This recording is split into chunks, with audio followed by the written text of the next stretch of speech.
We're back with another ranking review video. I know we've been supposed to put out about 2 others that didn't get put out. That's on me. However, we have them now, and we will look at the rankings for the 9th week of the poll for 2025, the week of July the 28th, going into that week. We kick it off at the top. Once again, I have the High Point Rockers at the top position here. Despite not having much to play for in the second half, they still are going out there and giving their best. They still have the second best record in the Atlantic League, and they still look like a dominant force. They're going out, they're doing what they have to do, and they're taking care of business. All in told, the High Point Rockers are still looking like the top team in Indy Ball right now. Coming into the 2 spot, we have a bit of a shakeup here. We have the Sioux City Explorers jumping up from the 3 spot into the 2 spot for me. The Explorers have looked good. They're just a really well-rounded ball club. I like everything I see out of them. They perform when they need to perform. They get the job done. They've taken the blows and they've kept going. They beat quality opponents. They are, in my opinion, the second best team in Indy Ball. That's why I got them put at the 2 spot. Looking at the 3 spot, we have another riser from the 4 to the 3 hole. We have the Sioux Falls Canaries. The only team I think that's in the association that can handle the Explorers are the Canaries. And that's because they are almost inverted. Where the Explorers, they're truly a great pitching team and they can hit. Sioux Falls can hit, and they are so fascinating to watch where they complement each other very well, and each game between them is a true chess match. That's a playoff series I want badly. Overall, though, as a body of work, the Canaries dominate their opponents. They get the job done. They win the games they have to. They just had a really good week against Lake Country, a team that's supposed to be, their equal. It did not look like that at all. Winners of 4 in a row. Birds move up here because they are very solid here. In the 4th spot this week is York, the lowest I put them at so far throughout the ranking this year. They're 9-9 in the second half. I understand they have not much to play for here, but at a certain point, results do begin to matter, and you do have to still go out there and try in the second half. I haven't really seen a lot of that out of York. They've struggled a bit here, kind of in and out. They're not going to fall out of the top 10. It would take a truly abysmal stretch for that to be the case. You want to stay in the top 5, you got to start to perform, and they haven't been performing as of late. That's why they're on the verge of falling out of the top 5 while remaining in the top 10. Looking at the 5 spot this week, we have Gateway, a team that's also jumped up a spot as well. In my opinion, they're playing the best baseball of anyone in the Frontier League. Again, a team that has the bats working, gets the pitching they need to get it done. They are in a neck-and-neck race with the number 6 team for the top spot in the West.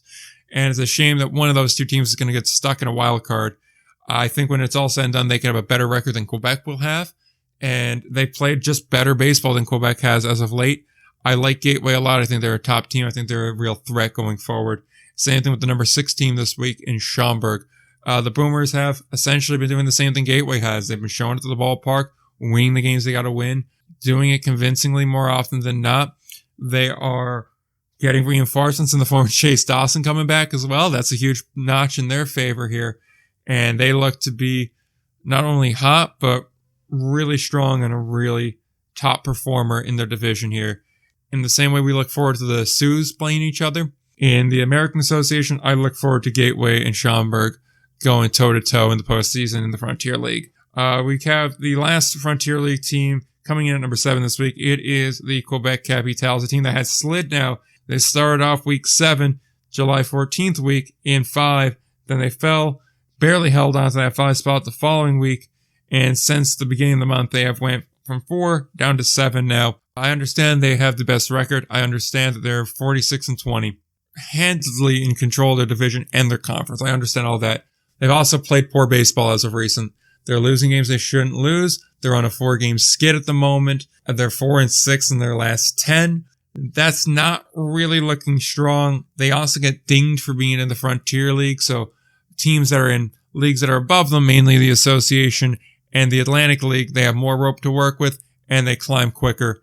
That's really why Quebec is in the 7th spot. It's not because I don't believe that they're one of the best teams around. It's just that top tier of the Frontier League used to just be Quebec. Now it has Gateway and Schaumburg in there. And when you compare the 3 of them, 2 are better than the 1. And that's kind of how I look at this for this week here. Going into the bottom 3 now, coming in at 8, Lancaster jumps up a couple spots. They go from 10 to 8 this week. The second half Stormers are real. They continue to perform. Best record in the Atlantic League for the second half so far. They seem to be poised to continue this run. I like the team a lot. They know when they have to win, and they do so. That is why we have Lancaster up there. Long Island comes in at the 9th spot. They are new on the list this week. They come back after a couple weeks off, and they are just incredibly hot right now. They're closing in on Lancaster. They're circling in on a wild card, should it appear, and a 6-win stretch here to get you to 11 wins in the second half and well within striking range to win this division and claim a postseason spot in that manner. It's certainly a lot to look at there, and it's certainly a team that if they continue to do well, they should be poised for a huge gain next week. And then the final spot for this week would be the Lexington Legends. A surprise pick here is between them, the Boulders, and the Valley Cats here. Some people will be arguing that there are pioneer teams or association teams I missed, but Lexington's been very strong. They're leading the second half. They're keeping pace with High Point, the number 1 overall team here. Do I think it's going to hold out? Maybe, maybe not. As you may have heard in the possibly released, I know, very definitive vibe check for the Atlantic League, I have my doubts on it.